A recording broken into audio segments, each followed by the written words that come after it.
नमस्कार, मैं वेल सिंह चौहान, छिवाड़ा जिला बाड़मेर, राजस्थान। सोशल मीडिया के प्लेटफॉर्म पर विराजे हुए समस्त मेरे साथियों को सादर प्रणाम, नमस्कार। मित्रों, किसी ने बहुत कमाल की बात कही है कि सबकी नजरों में मैं नेक नहीं हो सकता और दुनिया में सबके चश्मे का नंबर 1 नहीं हो सकता। दोस्तों, मैं आपको आज एक छोटी सी पुराने जमाने की कहानी सुनाता हूँ। कहानी एक चिड़िया की है। चिड़िया के एक अनाज का दाना एक पेड़ के कोटर में फंस गया। चिड़िया ने खूब प्रयास किया, लेकिन वो दाना उस पेड़ से ले नहीं सकी। पेड़ से भी निवेदन किया कि आप मेरा दाना लौटा दो, लेकिन पेड़ ने भी वो दाना नहीं लौटाया। तो चिड़िया कारपेंटर के पास में गई। कारपेंटर से कहा कि अमुक पेड़ मेरा दाना नहीं लौटा रहा है, आप मेरे साथ में चलिए और उस पेड़ को काट दो। कारपेंटर ने भी कहा कि एक छोटे से दाने के लिए मैं इतने बड़े पेड़ को काट दूं, ये चीज संभव नहीं है। ऐसा कहकर चिड़िया को वहां से भगा दिया। मित्रों, चिड़िया हार मानने वाली नहीं थी। चिड़िया दूसरे दिन राजा साहब के दरबार में गई। राजा साहब से कारपेंटर की शिकायत पेश की कि राजा साहब, अमुक अमुक कारपेंटर को आप सजा दीजिए, क्योंकि वो पेड़ काटने में मेरी मदद नहीं कर रहा है और पेड़ मेरा दाना नहीं दे रहा है। इस प्रकार चिड़िया की पूरी कहानी राजा साहब ने सुनी।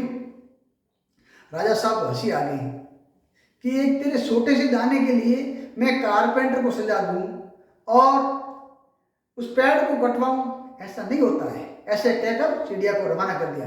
मित्रों, चिड़िया ने हार नहीं मानी।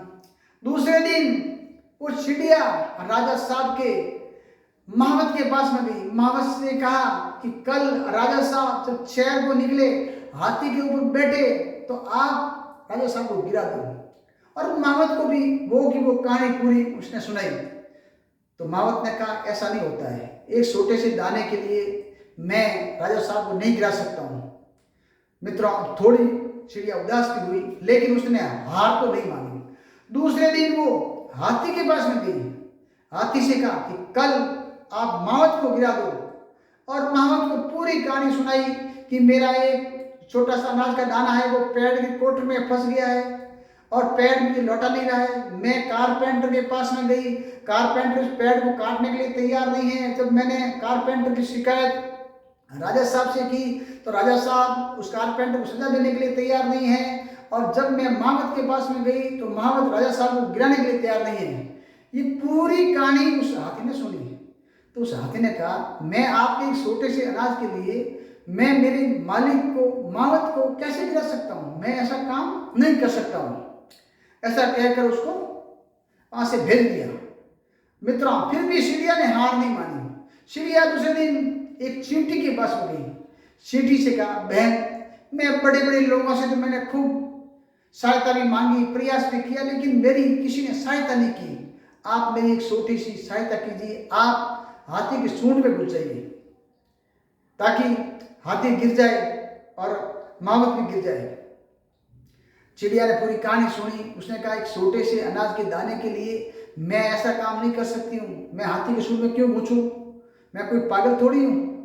ऐसा कहकर चिड़िया को भगा दिया। मित्रों, अब देखना, अब तक तो चिड़िया अपने अनुनय और रिक्वेस्ट और प्रार्थना करी, सबसे हाथ जोड़कर निवेदन कर रही थी, लेकिन अब चिड़िया ने अपना रूप चेंज किया, रौद्र रूप में आ गई और उसने कहा, मैं मावत का कुछ नहीं बिगाड़ सकती, मैं हाथी का कुछ नहीं बिगाड़ सकती, मैं राजा का कुछ नहीं बिगाड़ सकती, मैं कारपेंटर का कुछ नहीं बिगाड़ सकती, मैं उस पेड़ का भी कुछ नहीं बिगाड़ सकती, लेकिन चींटी बहन, मैं तेरे को तो चोंच में पकड़कर निपटा सकती हूँ। इतना कहकर वो चींटी डर गई कि बात तो सही है, ये मेरे को मार सकती है। तुरंत वो चींटी भागी और गई हाथी के पास में। तो हाथी ने कहा, बताया महावत को, महावत ने बताया राजा को, राजा ने बताया कारपेंटर को, कारपेंटर को कहा तुरंत जाओ और उस पेड़ को काटो। कारपेंटर तुरंत पेड़ को काटने के लिए गया तो पेड़ डर गया। पेड़ ने कहा, मैं दाना लौटाने को तैयार हूं, मुझे मत काटिए। मित्रों, कहने का मतलब है कि दुनिया में समस्याएं बहुत आती है, आपको हार नहीं माननी है। कहीं से भी आप कड़ी जोड़िए, कहीं से भी आप कड़ी जोड़िए, अवश्य कड़ी जुड़ेगी और आपके समस्या का समाधान होगा। और आप कड़ी से कड़ी जोड़ते रहो और मेहनत करते रहो, आपको अवश्य सफलता मिलेगी। इस कहानी से यही शिक्षा मिलती है। जय हिंद, जय भारत।